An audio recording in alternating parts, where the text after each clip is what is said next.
우리가 잘 아는 하박국 3장 17절 18절에 이런 말씀이 있습니다.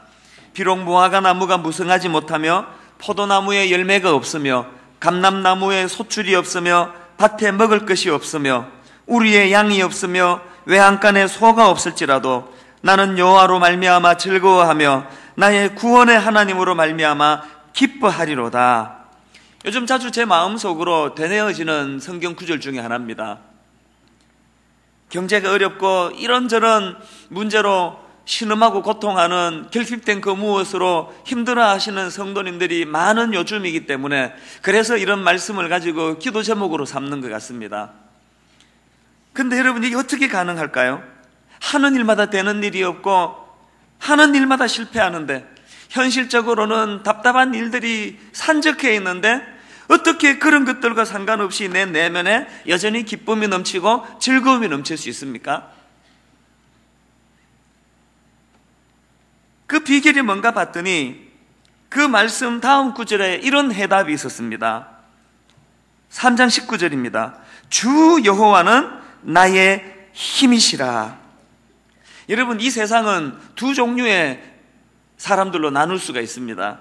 하나는 외적인 그 무엇에 영향을 받고 사는 사람, 외적으로 무화과 나무가 무성하고 포도밭에 결실이 많고 감람나무에 소출이 많으면 행복했다가 그렇지 않으면 또 절망의 나락으로 떨어졌다가 하는 외적인 그 무엇에 영향을 받고 사는 부류의 사람들이 있습니다. 그런가 하면 또 다른 한 부류의 사람들은 그런 외적인 것에 의해서가 아니라 그 내면의 기쁨의 동력이 있는 인생, 내 안에 계시는 하나님께서 실제적인 내 삶의 주인이 되어 주심으로 그런 외부적인 환경에 의해서 좌지우지될 수밖에 없는 우리의 감정을 꼭 붙잡고 계시는 인생, 그렇게 두 부류로 나눌 수 있다고 생각합니다.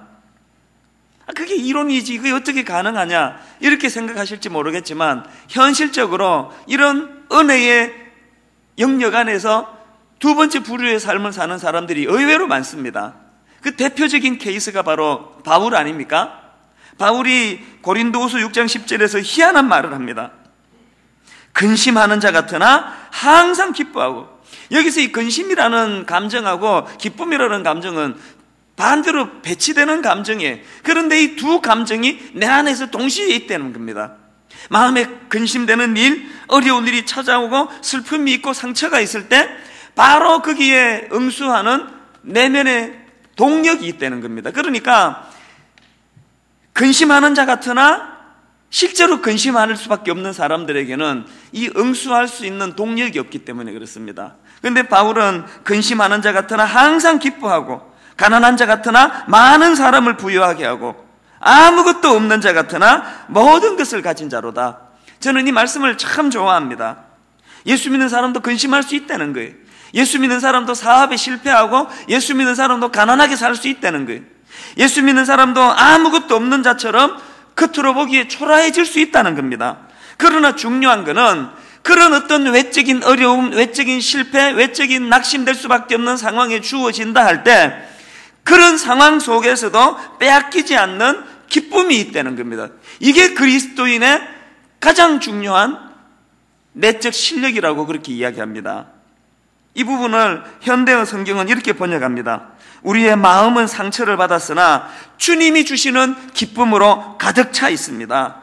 어차피 상처를 피할 수 없는 게 인생이라면, 어차피 이 땅을 살아가다 보면은 누군가에게 상처를 받고 누군가에게 상처를 주며 사는 게 인생이라면, 그런 상처 속에서도 주님 주시는 기쁨이 내 내면에 가득 찬 인생이 되자는 겁니다.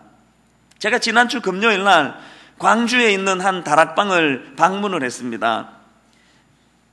가보니까 제가 방문한다고 부부가 저녁에 같이 모였는데 무려 28명이 모였습니다.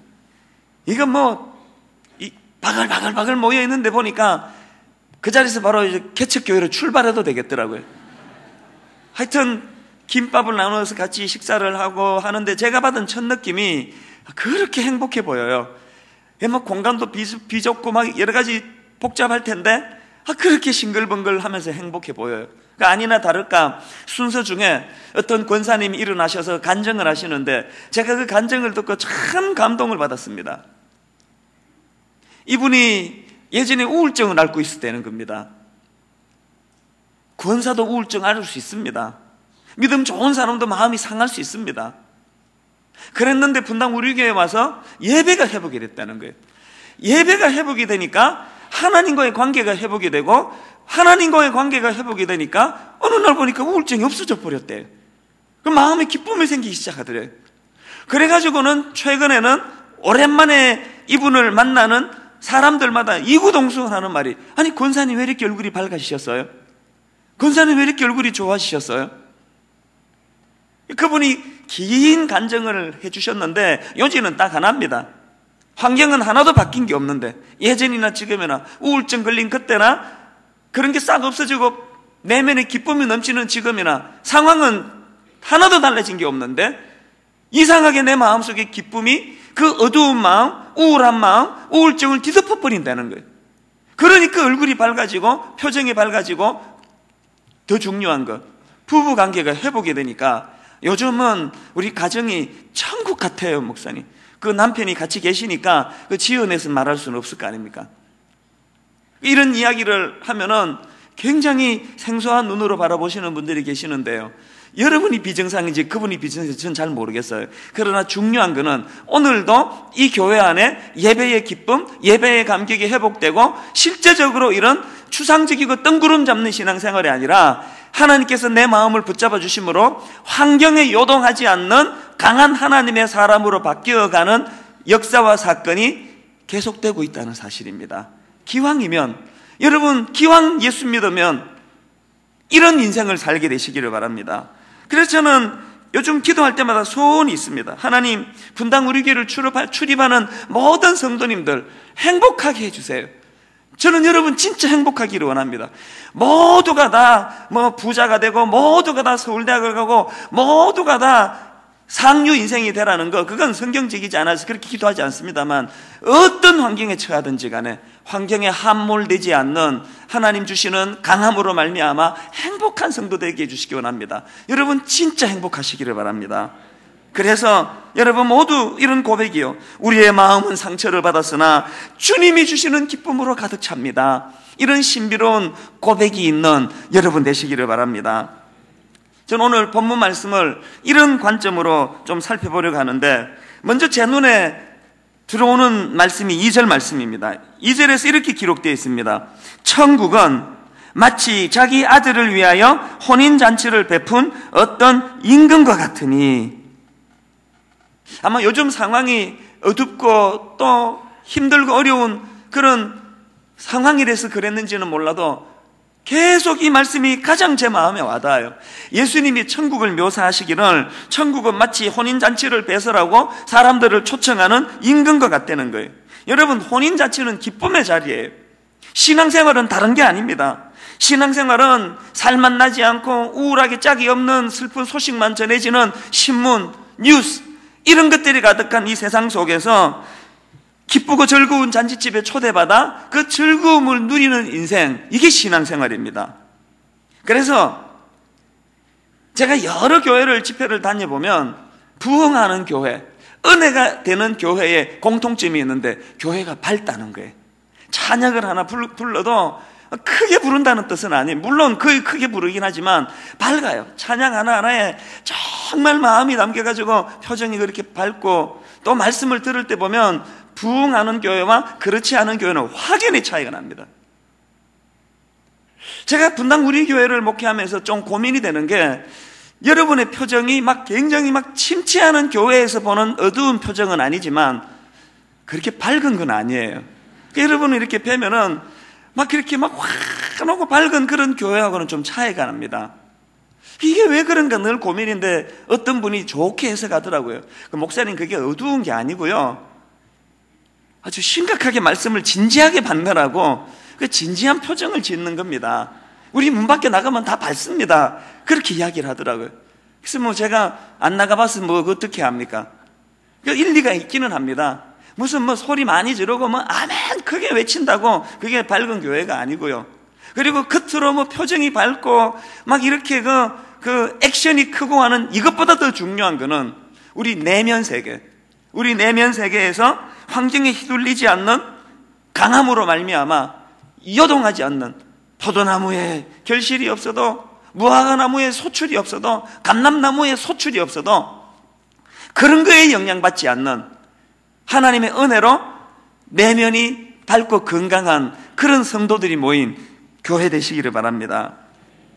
제가 오늘 이런 마음을 가지고요, 오늘 본문에서 우리 인생이 그저 우울하고 어둡고 칙칙한 그늘이 끼어있는 그런 인생이 아니라 밝고 기쁘고 명랑하고, 그래서 마치 그 잔치집 같은 인생, 항상 마음에 기쁨이 요동하는 그런 인생으로 살기를 권면하면서 오늘 본문에서 그러기 위해서 해야 될 한 두 가지 요소를 말씀을 드리고 싶습니다. 우리 인생이 잔치집처럼 즐거운 인생이 되기 위해서는 첫째로요, 이 왕의 초청에 대한 자발적인 순종, 이게 중요합니다. 이 자발적인 순종. 저는 오늘 이 본문 말씀을 묵상하다가 참 중요한 한 가지를 새삼 느끼고 깨닫게 되는데, 우리의 모든 행복의 출발은 하나님 초청에 응하는 자발적인 순종으로부터 출발한다는 겁니다. 그런데 불행하게도 오늘 3절을 보십시오. 그 종들을 보내어 그 청한 사람들을 혼인잔치에 오라 하였더니 오기를 싫어하거늘. 여러분, 오늘날 현실적으로 이 땅에서 일어나는 모습들을 한번 보십시오. 하나님 없이 잘 살 것처럼 온 세계가 과학, 온 세계가 교육, 온 세계가 하나님 없이 열심히 달려갔는데, 지금 세계적인 혼란 상태에 빠져 있는 이런 모습들을 보면서 우리가 아무리 포도나무를 잘 키우려고 애쓰고 무화과나무를 열매를 많이 맺으려고 애를 쓰고 아무리 감람나무의 소출을 위하여 노력을 한다 할지라도 하나님과의 관계가 회복되지 않고는 그 인간의 본질적인 행복은 없다는 것을 작금의 여러 이런 현상들을 보면서 우리가 깨달아야 된다는 겁니다. 3절에서 참 불행이 시작이 되는 겁니다. 그 종들을 보내어 그 청한 사람들을 혼인잔치에 오라 했더니 오기를 싫어하거늘. 그 희한한 일이 벌어졌습니다. 아니, 왕이 초청을 하는데 못 가겠다는 거예요. 그 이유가 뭔가 봤더니 다 나름대로 이유가 있습니다. 5절에 보니까요, 그들이 돌아보지도 않고 한 사람은 자기 밭으로, 한 사람은 자기 사업하러 가고, 똑같은 내용을 담고 있는 누가복음 14장에 보면은 변명들이 좀 더 열거됩니다.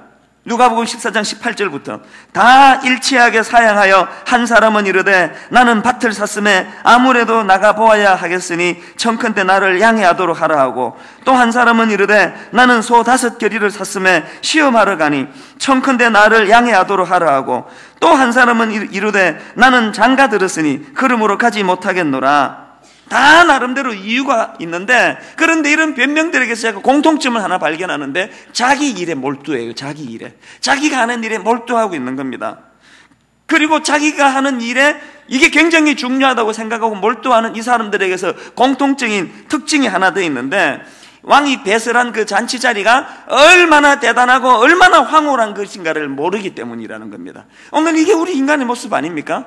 나름대로 돈 맛을 들이고 사는 것도 이게 솔솔 재밌나 봐요. 계시죠? 돈 맛을 지금 솔솔 보고 계시는 분. 그것도 참 인생에 재미있을 거예요.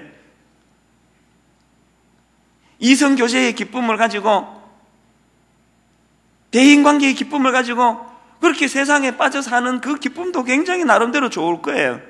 그러나 그런 분들이 하나는 알고 둘은 모르는 게 뭐냐면, 그런 세상적이고 인간적인 기쁨도 즐거움도 너무나 크지만, 그러나 사실은 영적인 눈을 뜨게 되고 우주를 만드신 하나님 아버지를 내 아버지로 모시게 될 때, 그 잔치에 내가 자발적으로 순종하게 될 때 누리는 내적인 기쁨이 뭔지를 모르는 거예요. 그걸 모르니까 그렇게 끝간데 없이 달려가는 것입니다. 애를 키우다 보면 제일 답답한 게 뭐예요? 그래도 지보다 한 3, 40년 더 산 아버지가, 또 어머니가 분명히 요렇게 해야 얘한테 좋은 일인데, 그 막 고집 피우면서 그 자기 뜻대로, 우리가 보기엔 그게 아닌데, 그러면 부모가 얼마나 그 답답합니까? 아마 우리 하나님의 마음이 그러실 것 같습니다. 저는 신앙생활하는 저나 여러분들이 우리 생각, 우리 한계, 우리의 경험 세계를 벗어나 하나님이 그렇게 청하실 때 자발적으로 순종하는 성도들이 되시기를 바랍니다. 근데 저는 오늘 본문을 들여다보다가 참 재밌는 가나를 발견했습니다. 이렇게 이제 혼인잔치가 배설이 됐는데 그 혼인잔치에 참석한 사람들은 두 종류입니다. 한 부류는 그 초청에 응해서 온 손님들이고요. 또 다른 한 부류의 사람들은 그 잔치를 위해 수고하는 종들입니다. 이 두 부류는 공통점이 없습니다. 초청되어 온 손님들은요, 아무런 의무가 없습니다. 부담이 없습니다. 책임이 없습니다. 주인이 배설해준 잔치에 그저 먹고 마시고 즐거워해주면 됩니다. 누리기만 하면 됩니다. 그러나 두 번째 부류인 종들은 그런 입장이 아니에요. 종들은요, 주인의 말씀에 순종해서 임무를 수행하다가 6절에 보면은 붙잡혀가지고 모욕을 당하기도 하고 심지어는 죽임을 당합니다. 확연히 다른 부류예요. 그런데 여러분, 이렇게 다른 두 그룹이지만 이들에게서 공통점이 하나 있는데 둘 다 자발적인 참여예요. 자발적인 참여. 초청돼 온 사람들도 강제로 끌려온 게 아니고 자발적인 참여를 했고 종들도 자발적으로 순종하는 겁니다. 이게 신앙이에요. 모든 사람들이, 여기 있는 모든 사람들이 다 주의 십자가를 들고 순교자로 나서는 일은, 이거는 불가능합니다. 여러분, 하나님께서 선택권을 주셨잖아요. 그래서 어떤 분들은, 이제 처음 신앙생활 하시는 분들은 어떤 마음의 부담도 갖지 마세요. 헌금 안 하셔도 됩니다. 이 와주는 게 헌금이에요. 거기다가 뭘 더 바라겠습니까? 새서면 축제 때 이제 겨우 예수님을 알아가시는 분, 교회에서 뭐 봉사하세요 이러면 이건 나보고 하는 얘기 아니다. 이건 다른 사람에 해당된다. 어떤 부담도 갖지 마세요.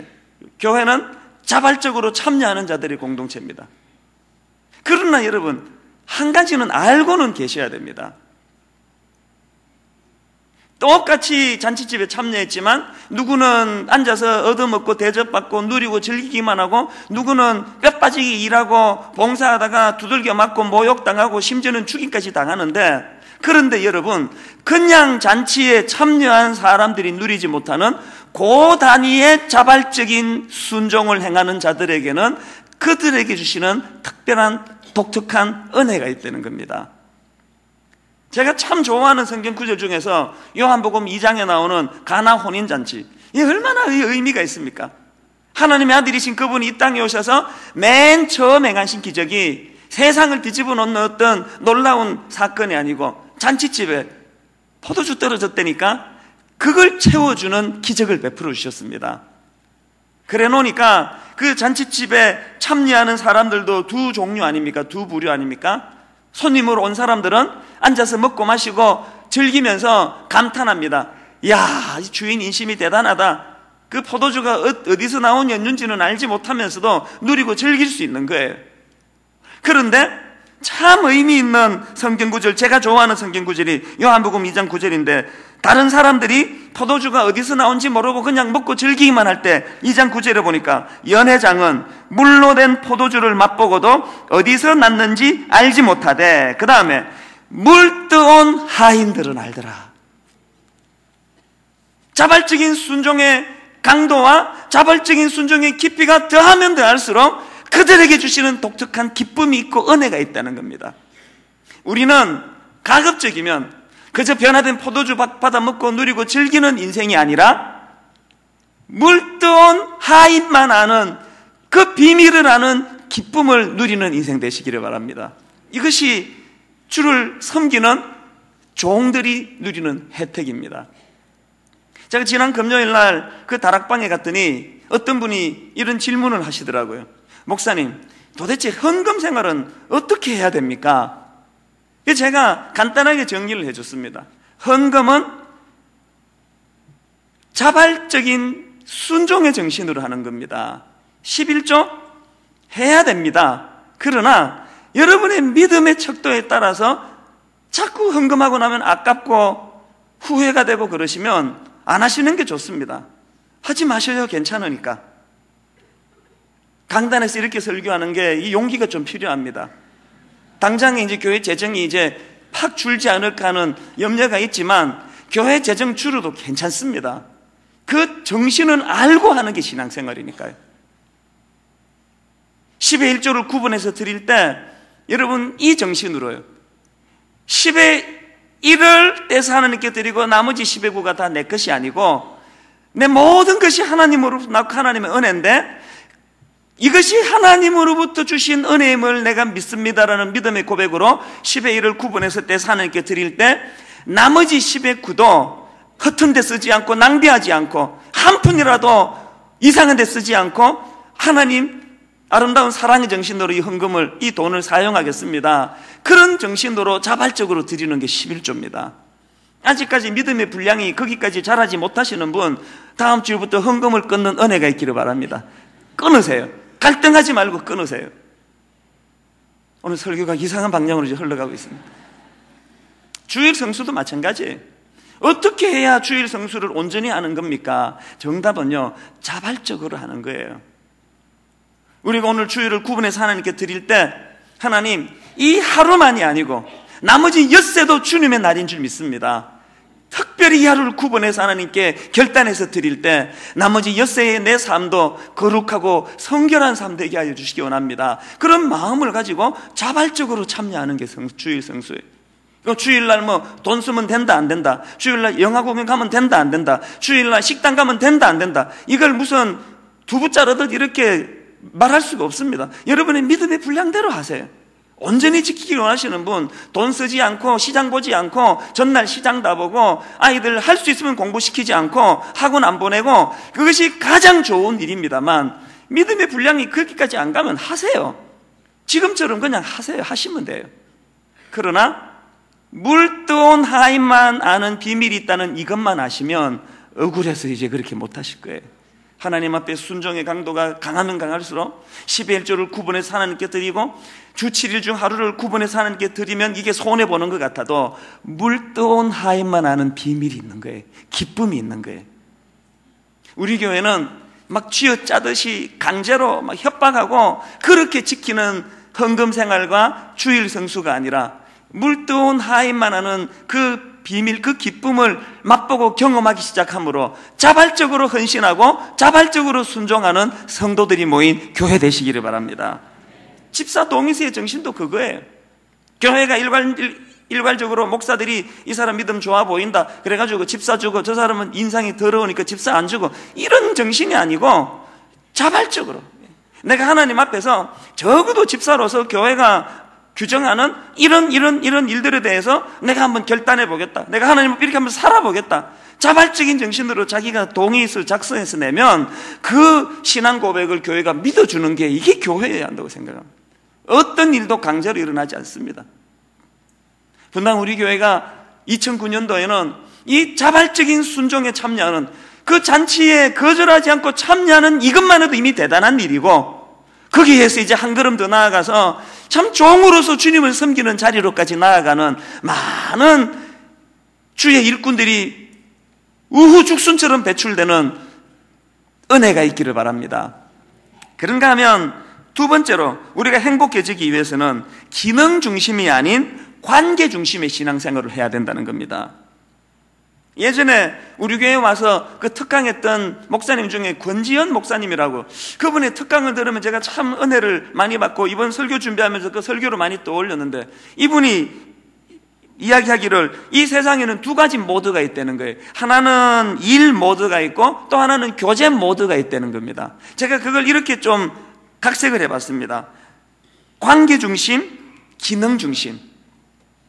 그러니까 일 모드 혹은 기능 중심은 효율을 따집니다. 경제성을 따집니다. 능률을 중요하게 생각합니다.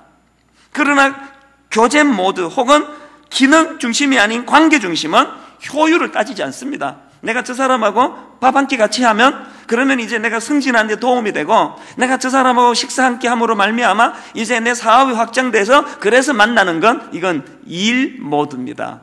기능 중심입니다. 그러나 저를 만나지 않은 분들은 그런 분은 아무도 없습니다. 저하고 만나서 득될 게 세상에 아무것도 없는데 목사님 한 번만 대화하고 싶어요. 이거 관계 중심입니다. 그런데 오늘 이 세상이 요구하는 것은 기능 중심입니다. 그 제가 참 불가사의하게 생각하는 게 그래요. 우리는 선물 안 받습니다. 절대로 선물 주지 마십시오 그러는데 하여튼 끊임없이 주시는 분이 계세요.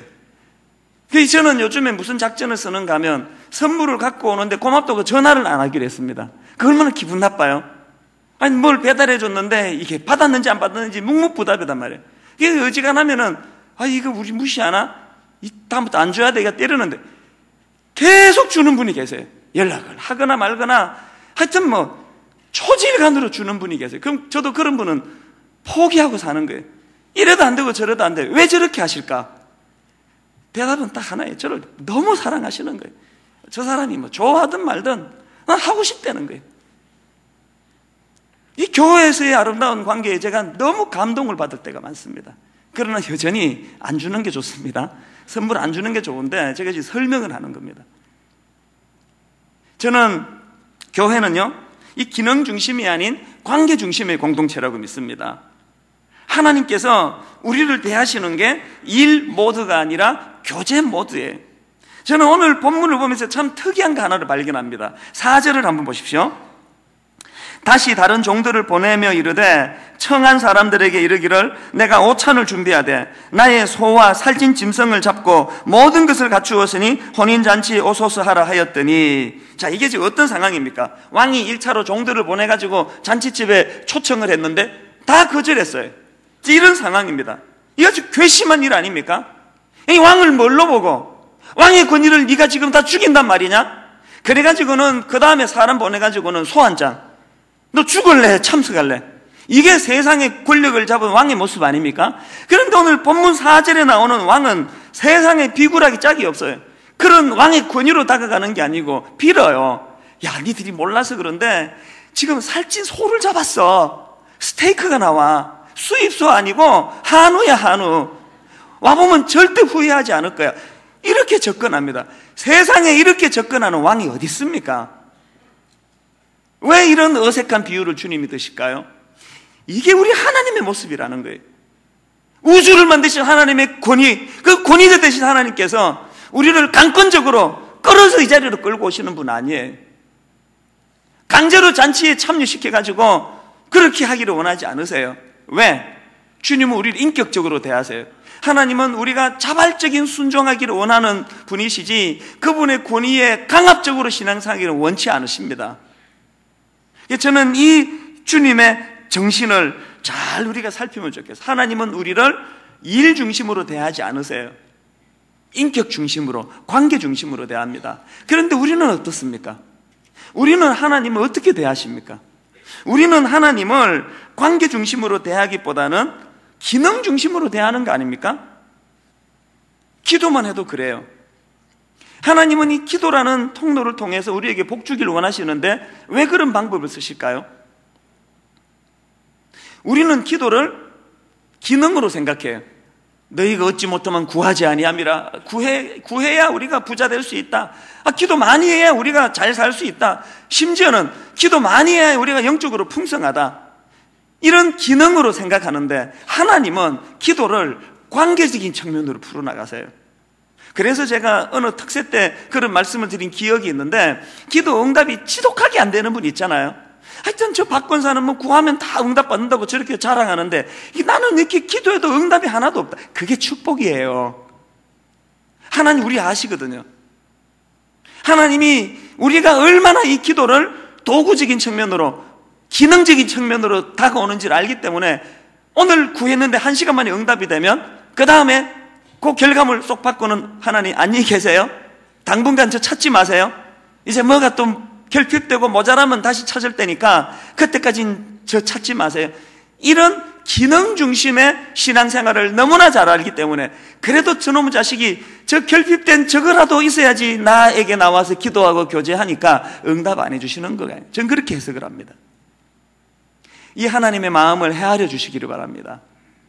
기도 응답 받는 것이 얼마나 기쁘고 즐거운가를 아는 신앙생활도 좋은 신앙생활이지만 내 주 하나님과의 아름다운 교제, 인격적인 교제, 이것이 얼마나 내 인생의 기쁨인가를 맛보고 누리는 그런 여러분들 되시기를 바랍니다.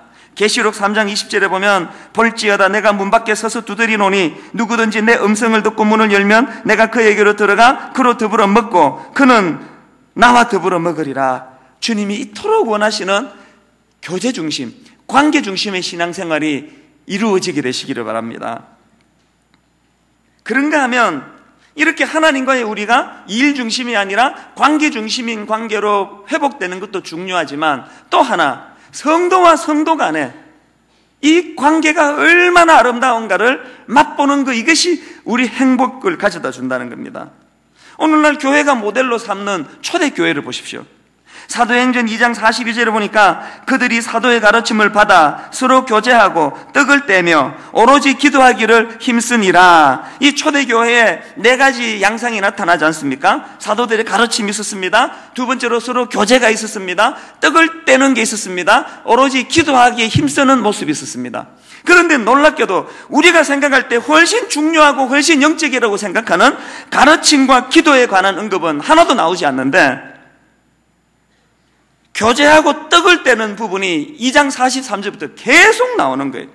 46절에도 보니까 날마다 마음을 같이하여 성전에 모이기를 힘쓰고 집에서 떡을 떼며 기쁨과 순전한 마음으로 음식을 먹고 마시고 교제하는 게 초대교회의 그 핵심이었다는 겁니다.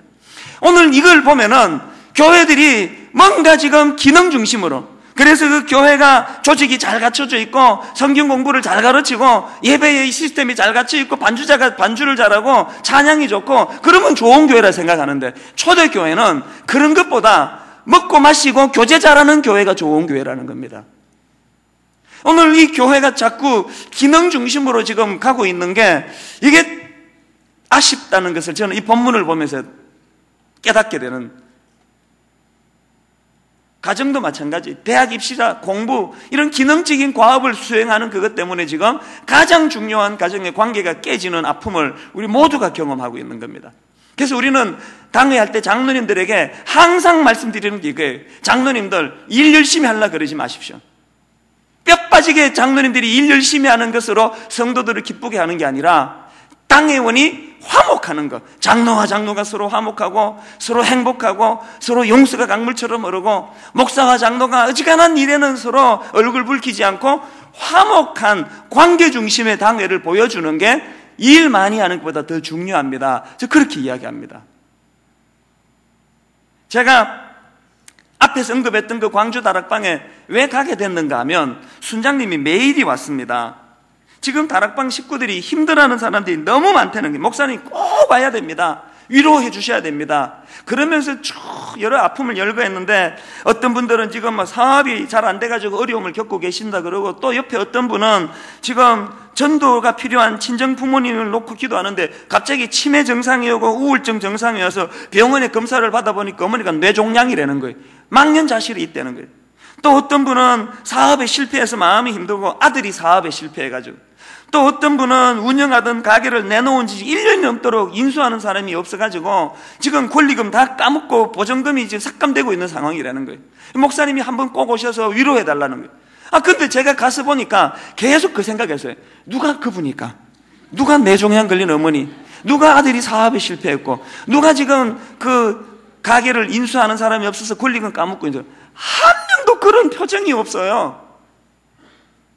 끝까지 누가 누군지는 모르고 돌아왔습니다. 그러면서 돌아오면 제가 마음으로 많은 생각을 했습니다. 이게 교회야. 문 열고 나가면 근심 걱정으로 이마에 내 천자가 그려지는데, 교회 공동체 안에 서로 기도하고 서로 축복하는, 서로 위로하는 성도들을 만나면 세상 근심 다 없어지고 세상과 나는 간고도 없고 구속한 주님만 보이는 은혜 아래 놓이는 공동체가, 이게 신앙 공동체인 줄 믿습니다. 그러면서 제 자신을 많이 반성했습니다. 제 자신이 요즘 일 중심으로 돌아가는 것 같아요. 외부 부흥회를 나가도요, 목사님 예배 전에 식사 같이 하십시다. 10건에 9건은 거절합니다. 시간 없습니다. 간단하게 그냥 먹고 가겠습니다. 7시 반에 예배가 시작되면 한 15분쯤 가가지고 그 목사님과 빨리빨리 인사 나누고 빨리빨리 들어가가지고 빨리빨리 설교하고, 설교도 또 얼마나 성의 없이 가져갑니까? 우리 교회에서 했던 설교 그냥 들고 가가지고 빨리빨리 설교 끝내고. 그래가지고 제가 외부 집회 갔을 때 제일 난감한 게 우리 교회 성도가 보일 때, 그분들은 자기 교회 목사가 왔다고 격려해 주러 왔는데 저는 아찔해. 부탁합니다. 오지 마세요. 이 다 했던 설교를 갖고 나갔는데 저분이 또 들으면 저 지루할 텐데, 그래서 이 설교가 안 돼요. 이 빨리빨리 설교 끝내고 나가면은 또 이제 그 목사님이 목사님 차 한잔하고 가시죠. 그러면 아유 시간이 없어요. 그냥 가겠다 그러고 빨리빨리 집에 가고. 이게 제 패턴인 거예요. 가만히 생각해 보니까 교회 목회도 그래요. 뭐 다 그게 제 잘못만은 아니지만 이 뭐 성도들과의 교제의 기쁨이 없어요. 저는 우리 부목사님들이 어떨 때 진짜 부러워요.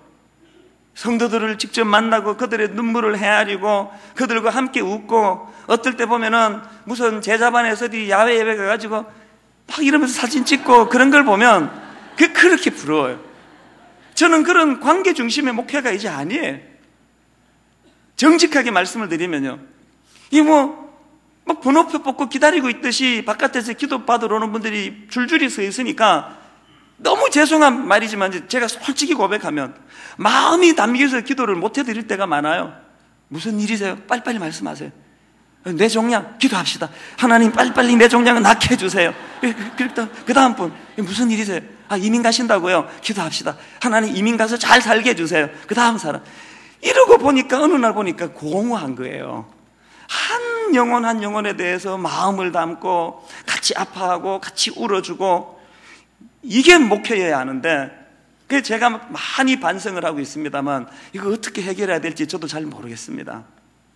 우리 부교역자들과 또 우리 순장님들과 성도님들은 저 같은 어리석은 목회하지 않으시기를 바랍니다. 하나님은 주 안에서 만난 우리가 서로 사랑하기를 원하세요.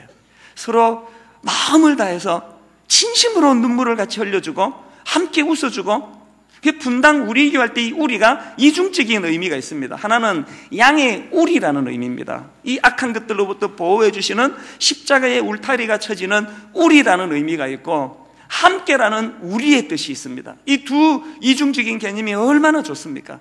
저는 그리스도의 울타리 안에 있는 분당 우리 교회 성도님들이 주님의 사랑이 내게 일 중심으로 다가오시는 게 아니고 관계 중심으로 오시는 것처럼 서로서로에 대해서도 그런 사랑과 용서와 긍휼함과 또 함께 울고 함께 웃는 교제가 불같이 일어나는 교회 되기를 주님 이름으로 축원합니다. 말씀을 마무리하려고 합니다. 왕에 대한 자발적인 순종, 또 그것으로부터 기인한 잔치집에서 그 주인 되시는 하나님과의 관계가 회복이 되고 함께 잔치에 참여하는 성도들 간에 아름다운 교제가 일어나 환경을 뛰어넘는 충만한 기쁨이 우리에게 넘치는 복된 인생 되시기를 주님 이름으로 축원합니다. 우리 이 찬양을 같이 부르십니다. 아까 서두에 읽어드렸던 하박국 말씀입니다. 무화과 나무 잎이 마르고 포도 열매가 없으며, 우리 힘차게 손뼉치면서 함께 찬양하시겠습니다.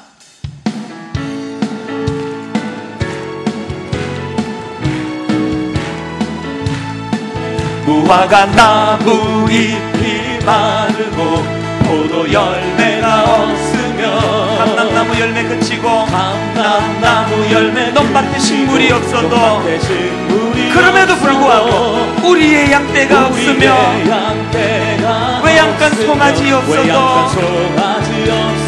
난 여호와로 즐거워하리. 난 여호와로 즐거워하리. 난 구원의 하나님을 인해 기뻐하리라. 제가 보니까요, 이 찬양도 지금 일 중심으로 부르는, 교회는 원래 노래 불러야 되니까, 그래가지고 이 가사는 지금 난 구원의 하나님을 인해 기뻐하리라는 가사인데 얼굴은 지금 하나도 안 기쁘세요. 이거 어찌된 일이에요?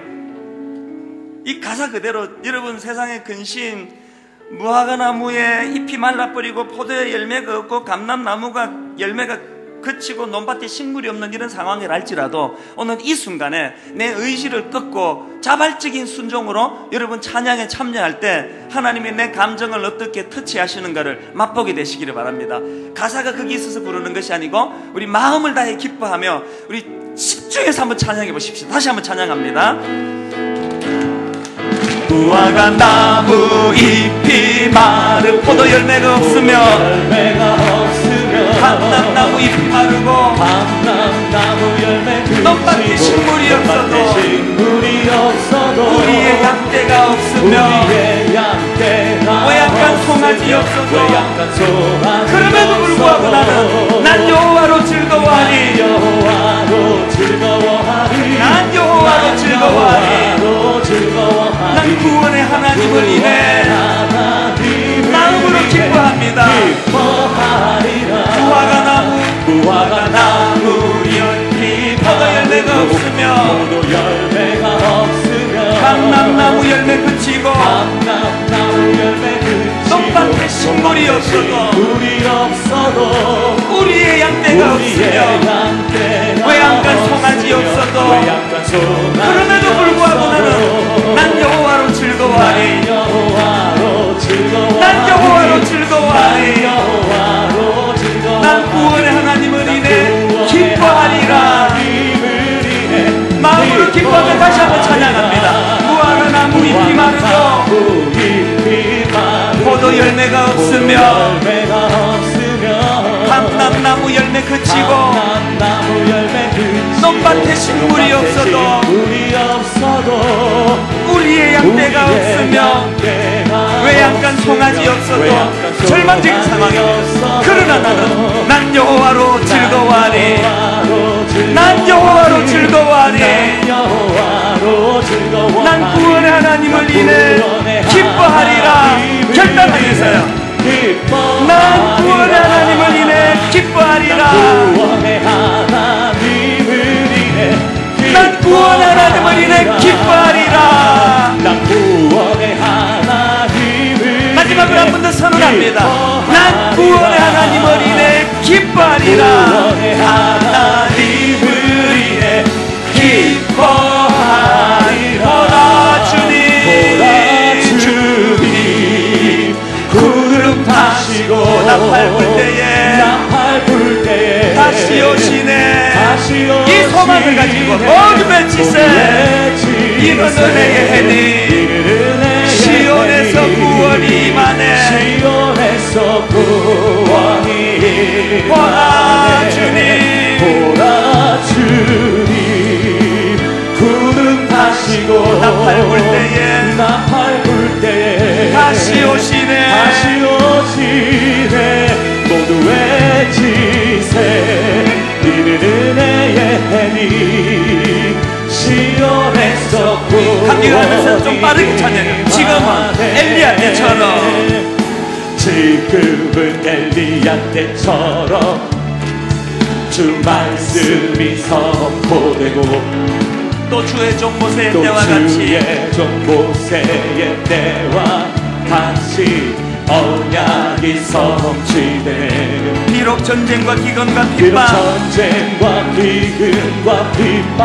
환난 날이 다가와도 우리는 광야에 외치는 소리 주의 길을 힘을 얻어 선포합니다. 보라 주님 구름 타시고 나팔 불 때에 다시 오시네. 모두 외치세. 이는 은혜의 해니 시온에서 구원이 에스겔의 환상처럼 마른 뼈가 살아나며 또 주의 종 다윗의 같이 예배가 추수할 때가 이르러 들판은 비어졌네. 우리는 추수할 일뿐 주 말씀을 선포하리. 자발적인 순종으로 주님 구름 타시고 나팔 불 때에 다시 오시네. 모두 외치세. 이는 은혜의 해니 시온에서 구원이 보라 주님 구름 타시고 나팔 불 때에 다시 오시네. 모두 외치세. 이는 은혜의 해니 시온에서 구원이 천천히 보라 주님 구름 타시고 나팔 불 때에 다시 오시네. 모두 외치세. 이는 은혜의 은혜의 해니 시온에서 구원이 임하네 시온에서